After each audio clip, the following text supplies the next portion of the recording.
E tenho certeza de que não é a primeira vez que você ouve falar de Josafá. Isso é muito bom. Isso é muito bom.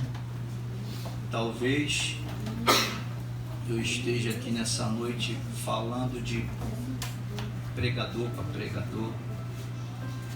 Certamente, ou você já ouviu, ou você mesmo já trouxe uma palavra em cima desse assunto. Josafá é tema até de louvores. Normalmente o departamento de mulheres vai tratar desse assunto, então não é tão difícil falar sobre Josafá, né? Versículo de número 17. A minha tradução é a NVI. Pensei que vocês fossem colocar ali, mas amém. Não precisa. Vocês não precisam lutar nessa batalha. Tomem suas posições, permaneçam firmes e vejam o livramento que o Senhor lhes dará, ó Judá, ó Jerusalém. Não tenham medo, nem desanimem. Saiam para enfrentá-los amanhã e o Senhor estará com vocês. Queria que você ainda permanecesse com a Bíblia aberta e acompanha comigo a leitura do versículo 25.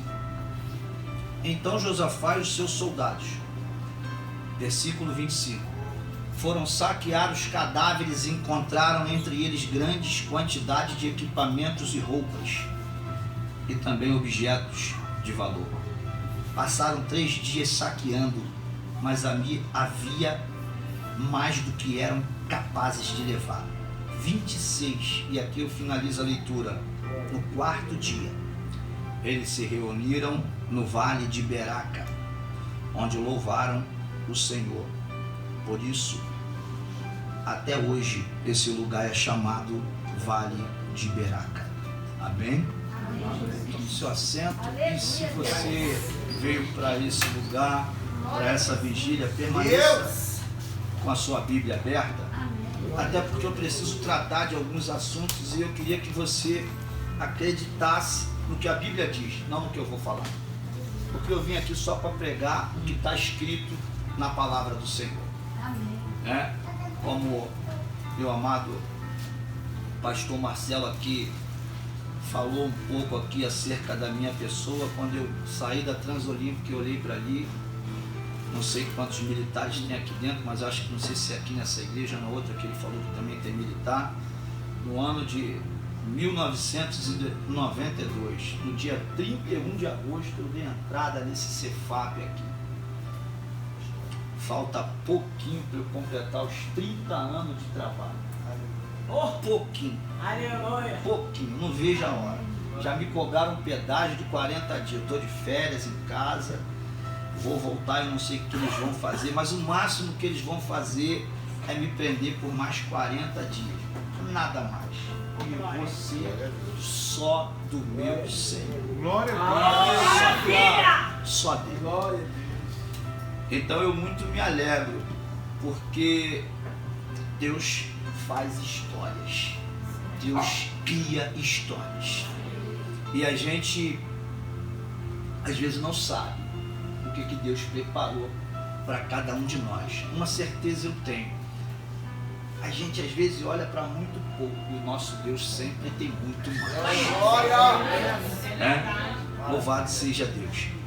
Então eu queria começar falando essa noite acerca do assunto escolhido por esta igreja, pelo pastor, pelo dirigente, ou ainda que seja pelo dirigente com autorização do pastor, mas um assunto, acredito eu, bastante pertinente para os dias de hoje. Um assunto que, olhando para o conteúdo da Bíblia, eu acho muito louvável a gente tratar desse assunto nos dias de hoje, porque quando eu olho para o versículo 17, eu estou apenas ouvindo a resposta da oração vindo por meio de um levita. Por isso que eu fiz questão de também ler com vocês o versículo 25 e o versículo 26. Porque o 17, ele vai tratar da resposta do profeta, da resposta de Deus através do profeta. E o versículo 25 e 26 vai tratar daquilo que eles não sabiam que Deus iria fazer, mas que Deus precisava mostrar para o rei e para toda a nação o quanto vale a pena servir ao Senhor, o quanto vale a pena esperar em Deus, o quanto vale a pena, aleluia, crer e confiar que existe um Deus que comanda tudo e todas as coisas. Amém? Eu sei que aumentou o som, eu tenho um timbre de voz alto. Se quiser controlar, eu vou evitar gritar, porque a gente vai ficando velho, não gosta muito de barulho não. Então fique tranquilo. Eu acho que está dando para a moça lá de trás ouvir, não tá? Aleluia. Então eu não sou aquele tipo de camarada que bota mais retorno, nada disso, nada me aborrece. Amém? Até porque o que a gente veio aqui conversar, você precisa entender, e é muito importante que você escute o que eu tenho para te dizer. Porque quem olha para essa história, ela não faz ideia, olhando para o capítulo 20, de onde ela verdadeiramente começou. Porque essa história aqui não começa no 20. O 20 é só Deus mostrando para o rei de Judá que a melhor coisa que ele tem a fazer é ter uma aliança com ele e não com o homem. O que está acontecendo aqui na vida de Josafá é porque ele entende que daria para se fazer aliança com Israel, uma vez que era muito comum, muito próprio das nações, entender quanto maior o número de pessoas, maior vai ser a probabilidade da gente vencer na guerra. Porém, Deus não está preocupado com a quantidade. Deus está preocupado em que tenha homens tementes e dispostos a acreditar que Ele ainda continua sendo Deus. Quando Josafá faz uma aliança com Acabe e entra em uma relação, e eu preciso te fazer entender isso, porque eu não sei quantos crentes conseguem separar uma coisa da outra, né? Aí às vezes a gente fala assim, Israel é tudo igual. Não é tudo igual, não é tudo igual. Houve uma divisão nas tribos. Então quem ficou em Judá, em Jerusalém, os reis que se levantavam, eles eram mais preocupados em agradar a Deus. Os reis que se levantavam do lado de Israel, eles não estavam muito interessados em agradar a Deus. A prova disso é que você vai ouvir falar no profeta Elias. Quantos já ouviram falar no profeta Elias? Quantos já ouviram falar em Eliseu? Então não é tudo igual, não. Eles não têm nada a ver com Judá, com Jerusalém. Eles se levantam dentro de Israel para que a nação que se corrompeu e esqueceu de Deus, virou as costas para Deus, para que ela novamente se volte a Deus e entenda que não temos como estar dividido entre duas realidades. A gente precisa ser verdadeiramente de Deus. Então Deus levanta profetas em Israel para que o rei e toda a nação entenda que só o Senhor é Deus, diferente de Judá. Judá já não passava por isso. Só que no capítulo 18, que eu aqui não li, mas você já deve ter lido, você já deve ter ouvido falar, vai acontecer uma guerra entre Israel e Gileade. E aí, dentro dessa aliança, Acabe chama o rei Josafá para entrar na guerra junto com ele.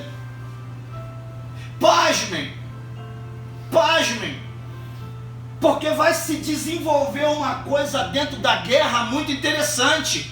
Porque às vezes se faz necessário a gente passar por guerras na vida, porque guerra também ensina.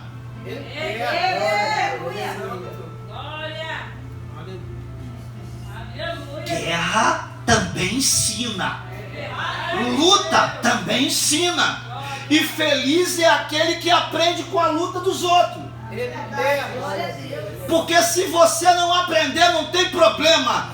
Vai uma lutinha grátis para você entender que Deus é Deus e a gente precisa entrar no eixo. Só relembrando o que você já ouviu, porque crente gosta de Bíblia.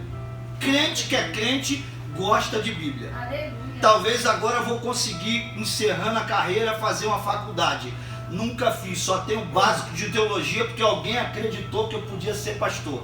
Estou tentando terminar de ler a Bíblia toda, de Gênesis a Apocalipse, pela 22ª vez, 3 vezes de joelho.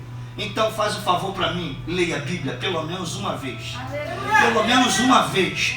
Crente tem que ter sede da palavra, para a gente não ser confundido com o que as pessoas falam.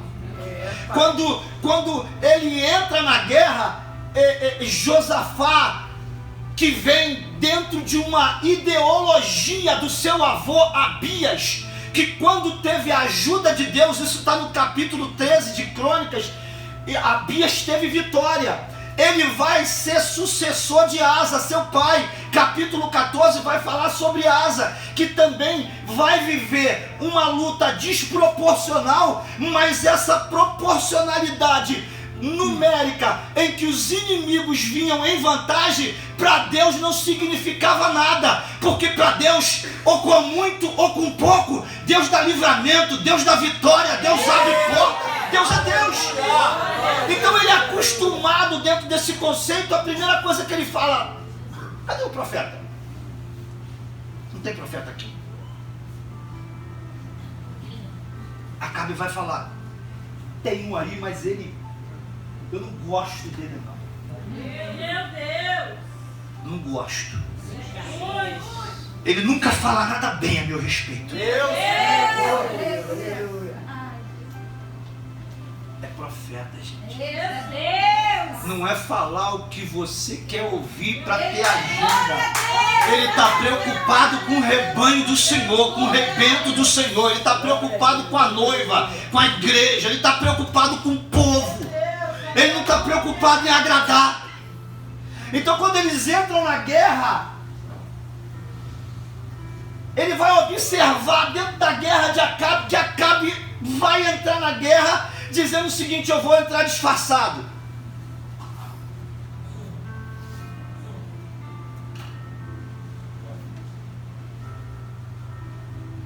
Não vou com as vestes reais, eu vou disfarçado. E a Bíblia diz que ele quase perece, a ponto dele ter que clamar ao Senhor. Porque quando viram alguém com trajes reais, foram logo em cima de Josafá. E quando ele clama ao Senhor, a Bíblia diz que Deus dá livramento a ele, fazendo com que o povo entendesse: não é o rei de Israel, não é esse que a gente está procurando. Porque tem gente que para entrar na guerra, se vier como vem, como tem que ser, ninguém nem recebe, ninguém nem está aí para ele. Tem que fazer igual Acabe, entrar escondido, entrar disfarçado, entrar no anonimato, porque senão fica difícil, aleluia, para ele mostrar verdadeiramente quem ele é. Então o que está acontecendo é uma guerra, e dentro dessa guerra, quando ela encerra, o saldo é negativo e o rei mesmo disfarçado, porque Deus, quando tem que achar, acha.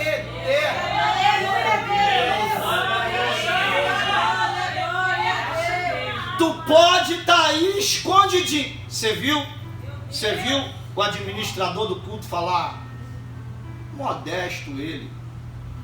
O Júnior, eu conheço ele. Não adianta a gente estar escondido. Deus acha. Deus acha. E o profeta falou: se Deus não falou, tu volta. Mas se Deus falou, tu não volta da guerra. Meu Deus! Terrível! Lindo isso? Lindo isso? Terrível! Josafá está voltando. O profeta Jeú, dentro de Judá, falou: Deus não se agradou dessa tua aliança. Deus não se agradou da tua aliança. Josafá passou a entender, aprendendo com a guerra dos outros. E aí começa a história do capítulo 20 e a resposta do profeta para o rei.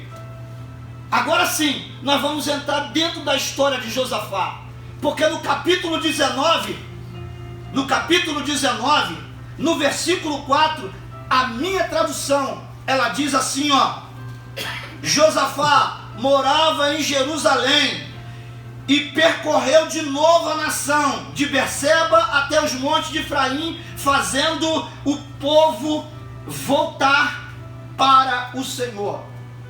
Algumas traduções estão dizendo adorar. Josafá entende. Não basta apenas parecer que nós somos do Senhor. Nós precisamos se voltar para Deus. Josafá vai sair agora de cidade em cidade. E a preocupação dele é, gente, depois do que eu vi na guerra, se a gente não for de Deus, se a gente não for verdadeiro, se a gente não for do Senhor, a gente vai perder a batalha, a gente vai entrar na guerra e vai sair da guerra ferido, e quem sabe até morto, porque Deus não só fere como mata. Meu Deus! Mas o livro de Deuteronômio também diz: Ele faz viver. E não há quem possa escapar das minhas mãos. Agindo eu, quem impedirá? Eu muito me alegrei quando comecei a entender isso. Porque se você for olhar o capítulo 19, e se você é obediente, está com a sua Bíblia aberta, você vai ver que do versículo 5 em diante, Josafá está arrumando a casa. Quando eu vi o pastor Marcelo falar, coloca a tua casa em ordem, eu olhei para ele e eu falei assim, é muito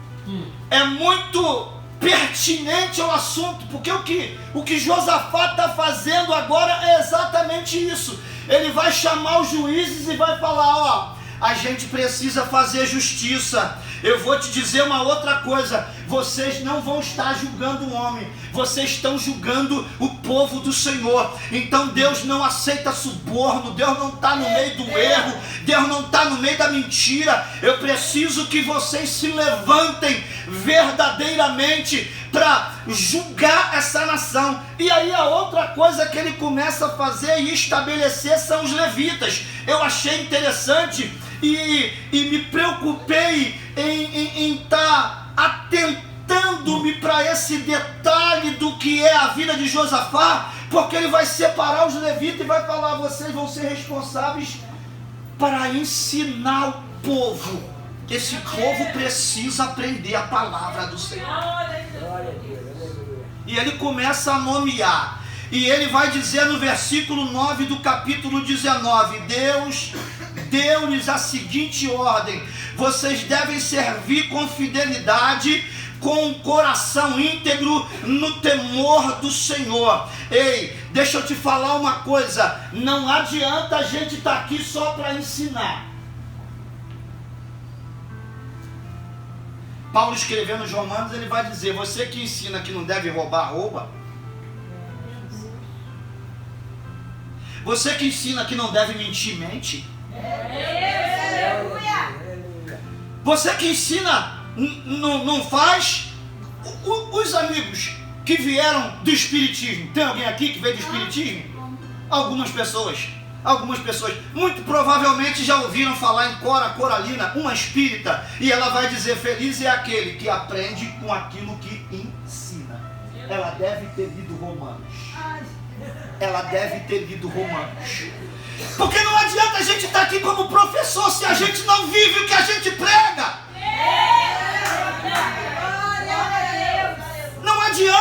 Não adianta a gente vestir uma indumentária. Desde que eu conheço o pastor Marcelo, eu chego lá e falo: cadê a gravata? Assembleia de Deus. Mas não é gravata, não é paletó que vai dizer quem a gente é. A gente precisa ter vida com Deus. Não é questão de também ser rebelde aos costumes e às doutrinas. Não é, mas a gente acima de tudo precisa ser verdadeiro. Quando ele separa o levita, ele vai dizer para o levita: ei, venha servir com fidelidade e com um coração íntegro, no temor do Senhor. A gente não pode ser como a igreja de Sardes, que tem nome de que está vivo, mas verdadeiramente nós estamos mortos. Não, a gente precisa ser crente de verdade. Glória, glória a Deus, aleluia. Aí ele vai dizer nos versos, está com a Bíblia aberta? Amém. Versículo 11 do capítulo 19. Amarias, sumo sacerdote, você vai ser responsável pela relação com Deus. Zebadias, todas as questões civis do povo, é tudo contigo. Sabe o que está acontecendo aqui? Josafá está entendendo que é tempo de arrumar a casa. E quando eu olho para essa questão de arrumar a casa, eu não posso deixar de olhar o que ele está fazendo. Ele está preocupado em botar um sacerdote para que o povo passe a ter uma melhor qualidade de vida com Deus. Mas ele também está preocupado com as questões civis. Lembra do que ele falou? Eu podia muito bem falar: sou colega, o que você quer? Está aqui, meu documento está em dia, minha habilitação está em dia. Eu podia sair por aí dando carteirada. Legal?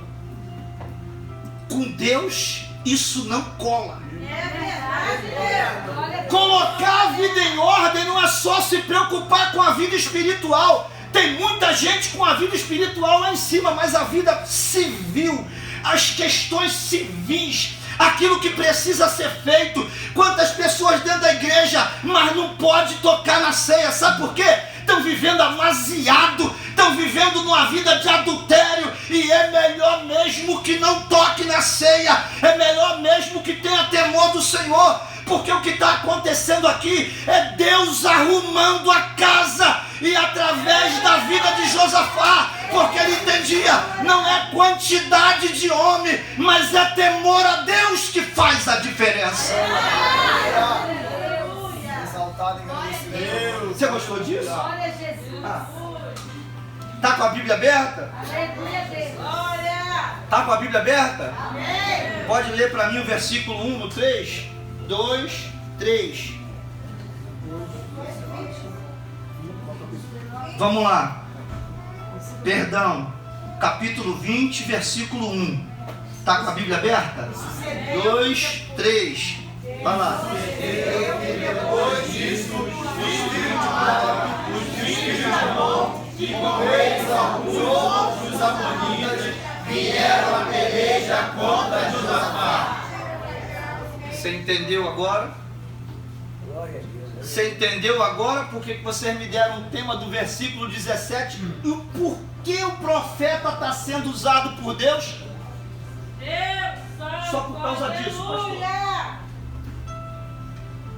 Só por causa disso. Disso o quê?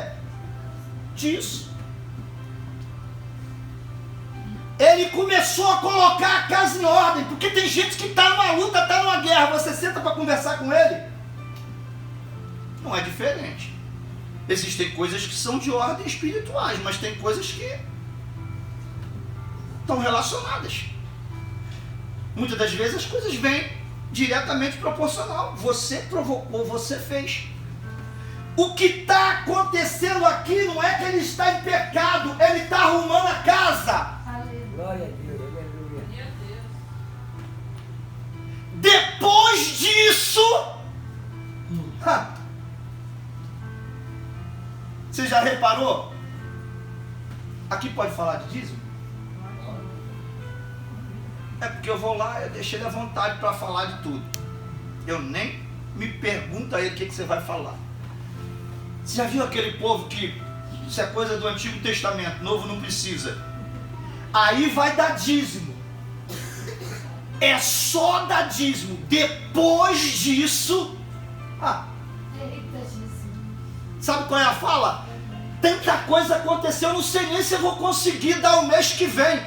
Os sacerdotes, os levitas estavam ali dizendo o seguinte: fidelidade ao Senhor. A gente precisa entender os valores do reino. É bem diferente daqui. Você já viu que quando você fala, a partir de hoje eu vou passar a me consagrar mais? Aleluia. Pastor, foi só eu começar a vir em todos os cultos. Foi só eu falar, vou casar para sair da vida de amaziado que eu estou vivendo. É só você querer colocar a coisa em ordem. Depois disso, se prepara. Se prepara. Se prepara. Tá tudo uma bagunça. Vou colocar aqui o pastor Marcelo para arrumar isso aqui. Vai arrumar? Você vai arrumar? Depois disso, se prepara. O que está acontecendo, a batalha que está ocorrendo aqui, não é porque Josafá estava em pecado. Ele até errou na aliança, mas ele entende que ele não pode ficar no erro ou em falta com Deus. Então a preocupação dele é: eu preciso arrumar a casa, tem coisa civil pendente, tem coisa que eu posso fazer, tem coisa que eu preciso voltar a ter relação com Deus. É por isso que eu fiz questão de ler. Ele sai pelas cidades dizendo para o povo: gente, a gente precisa se voltar para Deus. A gente precisa se voltar para Deus. A gente precisa se voltar para Deus. Você está me entendendo? Que não adianta ter o nome, a carteirinha da igreja, carteira de pastor, presidente, de presbítero, de evangelista, de missionário. Não adianta nada disso se a gente não tem vida com Deus.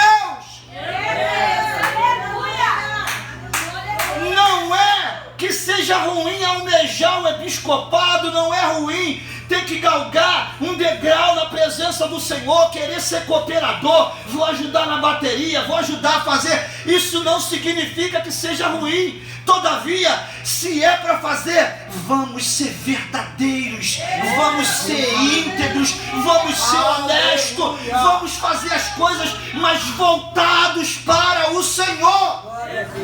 O que está acontecendo aqui é isso. O que está acontecendo aqui é isso. E quando isso acontece, veio depois disso. Era melhor não ter feito nada. Porque se você não tiver estrutura para suportar o que vem pela frente. Eu olho para esse texto aqui e eu vou dizer o que muita gente sabe. Só que quando eu olho para esse texto eu enxergo isso. O evangelho não é o que você faz, e sim o quanto você suporta. Porque o evangelho é a cruz. O evangelho é a cruz. Ei, deixa eu te lembrar uma coisa que eu acho, se não me falha a minha memória. Mateus 21 vai dizer que naquele grande dia, aleluia, alguém vai ter que ouvir: apartai-vos de mim. E esse que vai ouvir vai dizer: mas no teu nome a gente fez tanta maravilha, fez tanta coisa. Ele não está preocupado com o que você faz, mas por quem você é. O que você é vai fazer toda uma diferença no reino. O que você é verdadeiramente, aleluia, vai revelar Deus através da tua vida. Tem muitos de nós se enganando, achando que é pelo muito fazer. Eu toco, eu faço isso, eu faço aquilo. Tá bom, isso é ótimo, mas quem você é?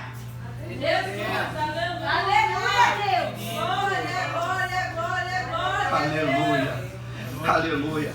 Os inimigos são conhecidos, porque quando eu examinei o texto para poder falar sobre o assunto, eu vou ver que se trata de alguém que era sobrinho de Abraão, descendente de Ló, moabita. Segundo a história, eram mais pacíficos, eram as pessoas mais de diálogo. amonita já era mais cruel, já era um povo, violento. A história vai dizer que quando eles entravam na cidade, ele rasgava o ventre das grávidas, matava a criança. E eu olho para toda essa informação, o texto que eu pedi os irmãos para ler vai dizer que a notícia chega até o ouvido do rei dizendo: olha, um grande exército está vindo.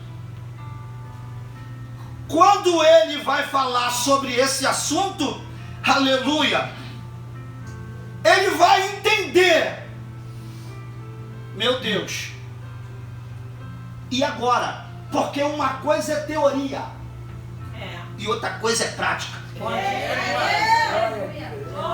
Ô irmão, pastor, me dá isso aqui que eu arrumo direitinho. Qual vai ser o método? Porque para tudo tem um jeito, tem uma forma. Você vai usar o quê? Ótimo. E o ser humano que vai estar ali vai cooperar com o método que você vai aplicar? Porque se ele não cooperar, não adiantou método nenhum. O rei está olhando, está vendo a guerra, e agora, diante de toda a formalidade que ele criou, de toda a organização, ele talvez não esperasse isso. Porque a Bíblia vai dizer, a João Ferreira de Almeida vai falar que ele teve medo. A minha vai dizer que ele ficou alarmado. Isso está no versículo 3. Quando ele tomou conhecimento de que eles já estavam perto demais para enfrentar dele. E eu acho bom, eu acho salutar, quando a Bíblia vai dizer que o homem com tanta intimidade, com tanta coisa que ele passa a tratar, passa a viver, ele sente medo. Porque às vezes a gente acha que o ser humano não pode ter os seus momentos de fraqueza. Podemos, somos só seres humanos. Porém, o que você faz no teu momento de fraqueza vai definir quem você é. O fato de passarmos por um momento de fraqueza, isso é comum, qualquer um de nós está passivo a isso. Porém, a Bíblia vai dizer que quando ele tem medo, ele vai, primeira coisa que ele vai fazer, ele vai procurar o templo. Aleluia. Não vai falar com ninguém, não. Ele vai direto para o templo. Ele vai direto para o templo. Ele vai já orar ao Senhor. O problema surge, a primeira coisa que ele busca é buscar a ajuda do Senhor. A primeira socorro que ele tem, o primeiro recurso, a primeira coisa que ele vem a fazer é exatamente buscar a ajuda de Deus. E aqui eu quero e preciso falar com você nessa noite, porque muitas das vezes é assim que nós deixamos de agir quando o problema surge. Às vezes a gente procura tanta gente, às vezes é até preocupante como pastor a gente ouvir alguém num gabinete, porque você já falou com tanta gente antes de chegar ao pastor. Ele vai procurar o templo, ele vai chamar o povo para orar e jejuar por conta do problema que aconteceu. Eu olho para Josafá e eu enxergo nele um tipo de rei espiritual, porque na verdade isso não é coisa de agora, mas antigamente quando você queria ou pensava em fazer um elogio para alguém, você dizia: o irmão é espiritual. Essa era a forma que você olhava para a pessoa. Josafá vai fazer algo maravilhoso, que é clamar ao Senhor e chamar o povo para clamar. Irmãos, como é bom quando a parte de cima se ajusta e vem com a parte de baixo recebendo o apoio dela, porque não adianta só quem está aqui está se esforçando e quem está do lado de lá não mover uma palha. É preciso se juntar, é preciso se unir. O problema vai surgir e Josafá vai se unir junto com o povo, e o texto vai dizer que vai vir gente de tudo quanto é lugar para buscar o Senhor. Sabe por quê? Eles entendem uma coisa: ou a gente faz uma coisa agora, ou pode ser tarde demais. Os inimigos já estavam dentro da cidade. Sabe o que é você entender que tem coisa que requer urgência? Irmãos, eu não sei como você lida com as coisas, mas eu fiz questão de anotar algumas coisas aqui, de alinhar algumas coisas aqui, porque quando Josafá entra no templo, a primeira coisa que ele vai enaltecer é o Deus dos seus antepassados. A segunda coisa que Josafá vai fazer é lembrar, porque ele vai orar inspirado pela palavra. Ele vai lembrar: por tudo que o Senhor já fez, a gente só está aqui pela tua mão. Isso aqui não é mérito nosso. Josafá está diante de um povo que não viveu nada disso, porque ele já era uma geração que ouviu falar do que Deus fez no passado. Josafá, todavia, agora está dizendo para Deus: o Senhor é o soberano das nações. Ou seja, se o Senhor permitir, amém. Se o Senhor não permitir, eles nem aqui entram.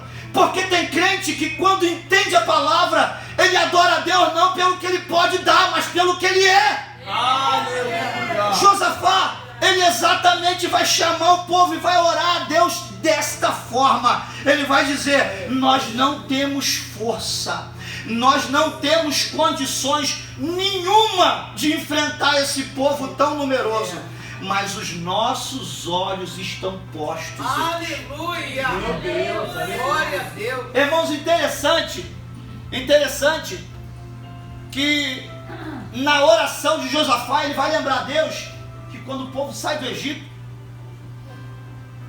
o Senhor falou: não mexe com Moabe. O Senhor falou: eles são descendentes de Ló. Não mexe com o monte de Seir, eles são descendentes de Esaú. Não mexe. O negócio de vocês não é com ele. Só que agora ele está dizendo para Deus: olha como é que eles estão nos tratando.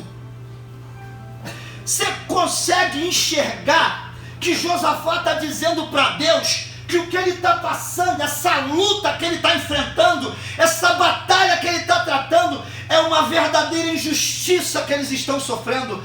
Eles estão sendo injustiçados por tudo que um dia eles fizeram e agora o que eles estão recebendo. Eu não sei se você está entendendo, aleluia, mas a palavra ela é clara e ela revela exatamente como nós estamos. Porque tem coisa na nossa vida que a gente reage bem, mas tem coisa na nossa vida que às vezes até é difícil da gente ter força para lutar. Às vezes fica complicado da gente reagir. E o que o texto vai dizer é exatamente isso. Se você examinar comigo o verso 12, você vai ver que na oração ele vai dizer: ó nosso Deus, não irás julgá-los, pois nós não temos força para enfrentar esse exército imenso que vem nos atacar. Não sabemos o que fazer, mas os nossos olhos se voltam para ti. A palavra está revelando que ele está vivendo um momento tão difícil que ele está dizendo: eu estou sem força. Eu não sei, mas às vezes eu olho para a igreja do Senhor hoje, vocês me perdoem, parece que a gente vê a igreja se arrastando e não caminhando. Qualquer coisa que você peça para fazer parece que é uma dificuldade sem igual. Parece até que nós vamos fazer para o homem, não é para o Senhor. Josafá está dizendo: a gente não tem mais força, a gente não tem como enfrentar esse grande exército. Só que o que eu olho aqui no versículo 13 me deixa feliz, me deixa impactado, porque talvez você esteja vivendo hoje um momento confortável e talvez você não sinta toda uma pressão de uma batalha e toda uma pressão da guerra. E eu não quero te levar para o campo da guerra e para a história de Josafá, mas eu preciso te fazer entender que tem coisa na nossa vida que é tão séria, tão grave, que a gente sai de casa e não tem nada que nos impeça de buscar a face de Deus. O que está acontecendo é isso. Leia comigo, versículo 13, acompanha aí. Por favor, talvez tenha alguém assim aqui hoje. Todos os homens de Judá, com as suas mulheres e seus filhos. A NVI e a King James, ela vai dizer, até os de colo estavam ali em pé diante do Senhor. Eterno. Talvez a João Ferreira de Almeida vai falar filhinhos. Essa aqui, ela dá uma dimensão ainda maior do que eu preciso passar para você. Porque quando eu olhei para isso aqui, eu vi níveis de dificuldade diferentes em cada um. Você quer ver uma coisa? Reúne um grupo de varões. Caramba, que dificuldade. Que dificuldade. É porque o homem é o provedor, isso, aquilo, outro e tal. E por aí vai. Alguém falou, tem que trabalhar. Oh, que dificuldade. Quando o problema é urgente, o homem teve que largar tudo. Porque ele tinha que buscar o Senhor. O nível de dificuldade do homem era um. E eu fiquei imaginando das mulheres.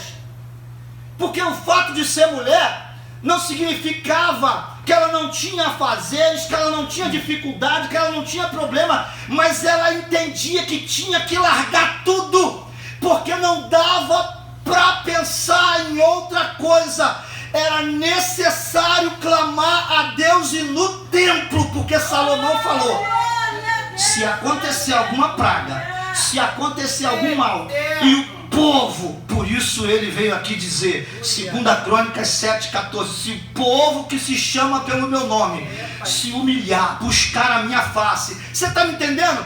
Tem coisa que não adianta, você vai ter que ir lá. É verdade. Quer mudar a história? Vai lá. Eita Deus, aleluia. E eu fiquei olhando para os níveis de dificuldade, porque o texto vai dizer que tinha mulher que não era sem filho, tinha mulher que era com filho. E eu estou vendo aqui crianças. Aliás, eu muito me alegrei de ver o pai cantando com a filha, cantando aqui. Paulo, nós estamos presos. Paulo, tá tudo doendo. Silas, eu também estou com dor. Que lindo. Porque quando eu olhei aqui e eu vi que tinha mães com filho, e que elas entendiam o seguinte, graças a Deus naquela época não tinha TikTok, né? Senão ia ficar ruim para poder clamar o Senhor no templo. Naquela época as crianças oravam mesmo. Elas clamavam ao Senhor. E aí o texto vai dizer que com as que estavam com criança de colo, aí é que o nível é maior. Santo. Porque se existe uma justificativa para você não tá, é só dizer, tem uma criança de colo, o tempo está ruim. Meu Deus. O problema era tão grave que não tinha criança certa. Olha aí. Se tua criança tiver com convulsão, fugir acordado, porque isso só acontece com o pastor, 3 e pouca da manhã, 4 e pouca da manhã, levar a criança com convulsão para o médico, é de colo, pode estar chovendo, pode estar frio, tu vai sair de casa. O problema era tão tenso, porque entenda uma coisa, eu estou falando de um povo que estava estabelecido num lugar, e o que está prestes a acontecer é o seguinte, ou você toma uma atitude hoje, ou você perde tudo que você conquistou até agora.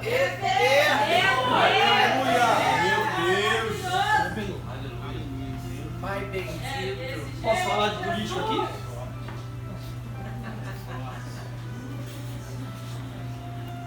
Vai falar de política, pastor? Eu preciso. Há muito tempo a igreja não falou de política. E a gente vê tanta gente que não merecia estar lá. Qual é o seu candidato, pastor? O meu candidato é aquele que está interessado no bem-estar do povo, da família. E eu vou precisar ir lá na urna para votar, porque isso Deus não vai fazer. Só que todo dia eu oro, Deus, Não deixe entrar o comunismo nesse país. Não deixe entrar no governo homens que vão destruir a família, vão atacar as igrejas, vão destruir. Eu preciso que tu ponha homens ali que tenham temor a Deus. É isso que eu oro. E não vai adiantar só orar. Eu preciso ir lá e preciso votar. Essas mães estão dizendo o seguinte: o meu problema é urgente. Ou eu vou fazer a minha parte junto com a liderança, ou então tudo isso aqui vai acabar e nós não vamos mais viver debaixo da herança do Senhor. É exatamente isso que a gente está vivendo. É exatamente isso que a gente está vivendo. Tem muitos de nós, aleluia, precisando de uma resposta de Deus. E olha para onde eles vão: para o templo. E talvez, eu não sei se no começo do culto já aconteceu, você esperava que alguém saísse do lugar, fosse colocar a mão em você, sapateando, entregar um recado de Deus. Eu tenho também um recado de Deus para você nessa noite. Eu tenho também um recado de Deus para você nessa noite, porque Deus vai usar Jaziel, aleluia. Quem é esse camarada, pastor? Eu também não conheço, mas o texto vai dizer, quando vai falar dele, que ele é filho de Zacarias, que é neto de Benaia, é bisneto de Jeiel, é trineto de Matanias, levita e descendente de Asaf. A obra de Deus não é só com você. Aqueles que virão depois de você vão profetizar. Deus vai levantar em momentos importantes aqueles que virão depois de você, porque às vezes a gente olha para a vida e acha, não, eu não posso olhar para a situação do meu filho hoje, para a situação do meu neto hoje. Olhe, acredite, porque é ele que Deus vai usar dentro dessa geração, e a gente precisa crer. Irmãos, eu acho lindo. Ele vai se levantar e vai dizer: não tenha medo, nem fique desanimado por causa desse exército, pois a batalha não é de vocês, mas de Deus. Versículo 16: amanhã desçam contra eles, eis que virão pela subida de Zio, e vocês os encontrarão. Eu não sei se a tua Bíblia está assim, mas a minha está: no fim do vale, em frente do deserto de Jeruel. Você queria ouvir uma profecia? Eu tenho uma profecia para você. Deus, aleluia. Glória a Deus. Glória a Deus. Fala, Senhor. Quando eu olho para esse clima que se transformou dentro de Judá e de Jerusalém, a ponto de mãe com criança de colo ter que ir para o templo para buscar o Senhor, eu não posso olhar isso como uma coisa normal. Eu preciso entender que a coisa está tão tensa, a situação está tão tensa, que essa mãe entende que o inimigo já está dentro da cidade de Judá, porque En-Gedi já era uma cidade de Judá. Davi se escondia ali quando fugia de Saul, porque tinha muitas cavernas. Ele entende, o inimigo já está rodando a gente, e eu não sei o que vai ser o nosso amanhã. Eu não sei há quanto tempo você está na luta, eu não sei há quanto tempo você está na guerra, mas quando esse profeta vai levantar, ele vai dizer o seguinte: não tenha medo, porque Deus sempre toca na ferida, Deus sempre sabe aonde falar com a gente. E tem coisa que tira a gente do nosso natural, mexe com o nosso emocional. Tem coisa que verdadeiramente nos abala, porque a gente não sabe se vai acontecer ou como é que vai ficar as coisas. Ei, eu quero dizer uma coisa para você: se o diabo disse para você que está tudo acabado, eu preciso te dizer uma coisa. João, aleluia, no capítulo 8, se minha memória não me trai, no versículo 44 vai dizer que ele é o pai da mentira. A última palavra não é dele, a última palavra vem de Deus. E o profeta vai dizer amanhã. Aleluia. Talvez esteja tudo tranquilo com você, mas para quem está vivendo um momento tenso a ponto de levar uma criança de colo para o templo, e Deus usar um vaso para falar amanhã, minha amada, meu amado, já tem dia e hora marcado para Deus agir na tua vida. Já tem dia e hora marcada para Deus agir na tua vida. Mas olha como é que o profeta trata. Eles vão estar na subida de Ziz, e vocês vão descer para o vale. Vão esperar ele em frente do deserto de Jeruá. Por que a vitória tem que ser no vale? Por que a vitória tem que ser no deserto? Porque quando está tudo bem, quando a gente é maioria, fica até fácil. Mas quando a gente é minoria, e só basta crer e confiar, ter que entrar no deserto não é algo tão tranquilizador, não é algo tão fácil de se pensar. Como isso vai acontecer, meu amado? Aleluia! Vale é coisa de crente, sim, e é lugar onde Deus dá vitória. Deserto, ei, não se assuste, o Senhor vai dizer para eles amanhã. Se aquela mãe achou que não ia até amanhã, eu tenho uma coisa para dizer para você, aleluia, o choro pode durar uma noite, mas a alegria vem ao amanhecer. Acredite, a história não acabou, a história não terminou, o Senhor já está escrevendo o teu amanhã.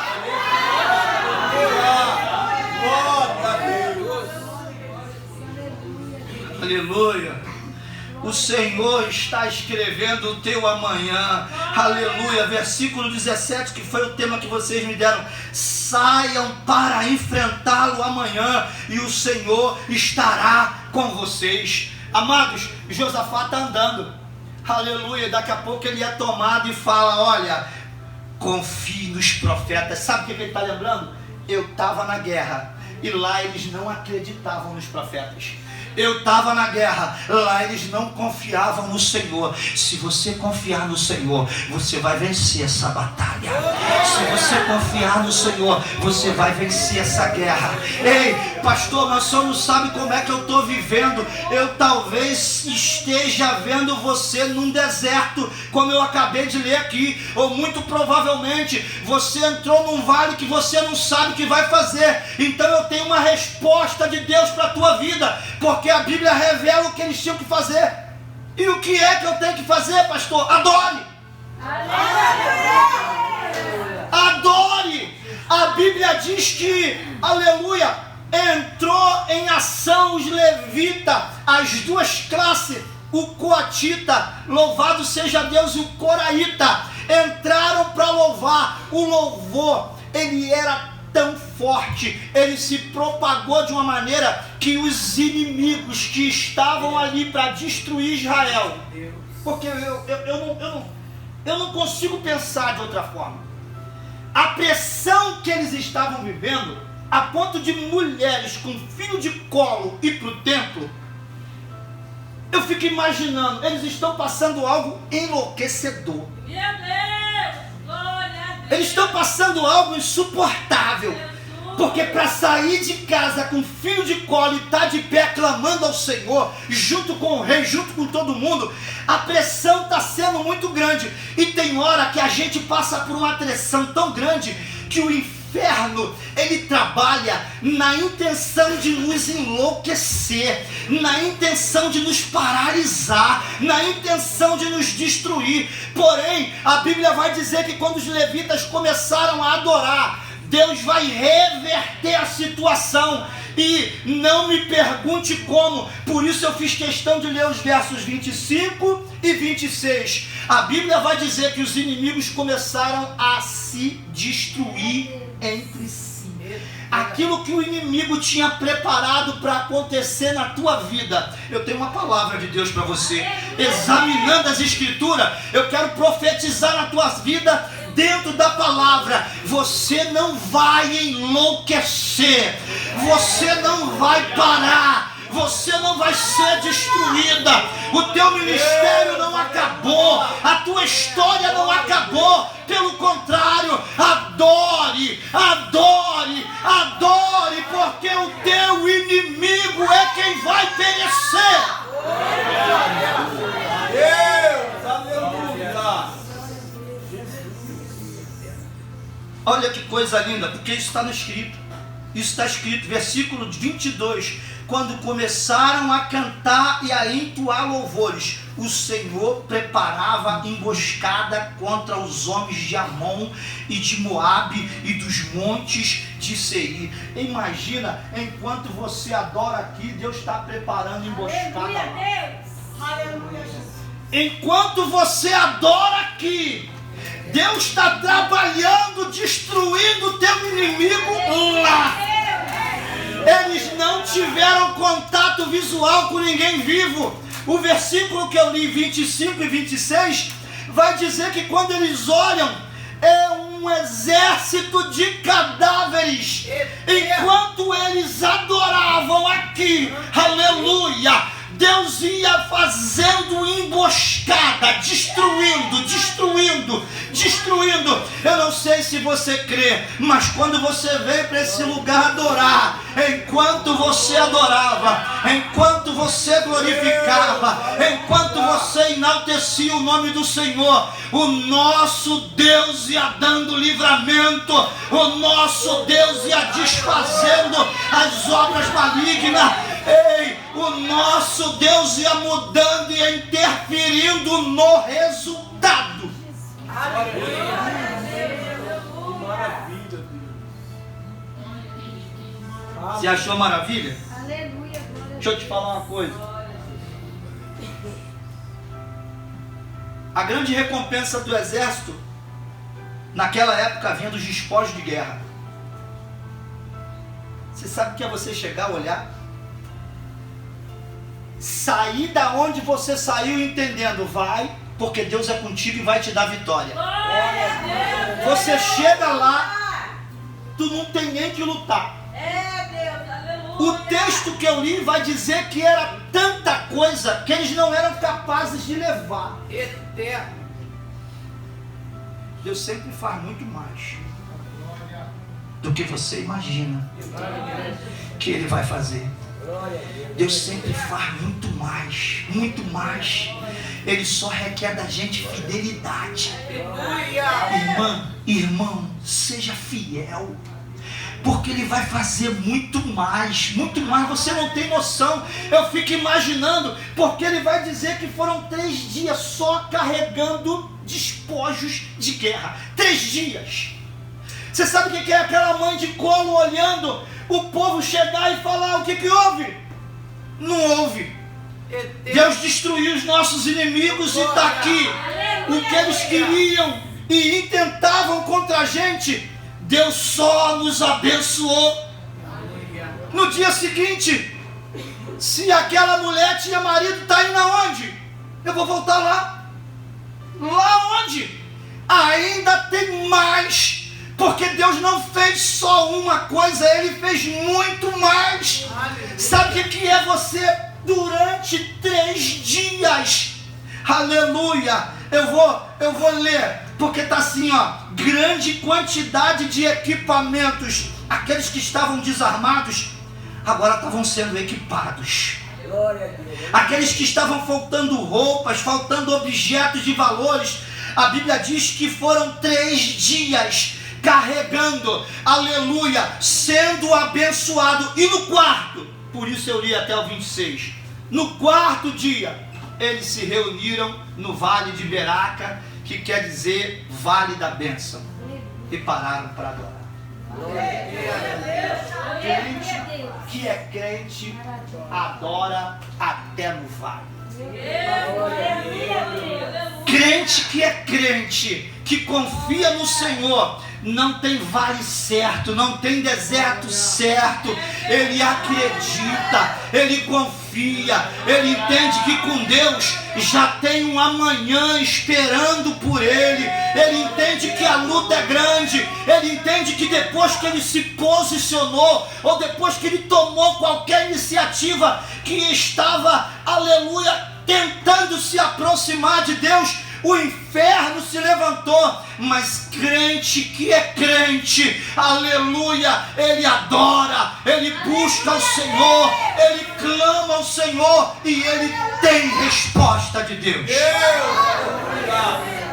Quero orar pela sua vida. Glória a Deus. Quero orar pela sua vida. Aleluia, glória a Deus. Aleluia. Se você pudesse, coloca de pé. Aleluia.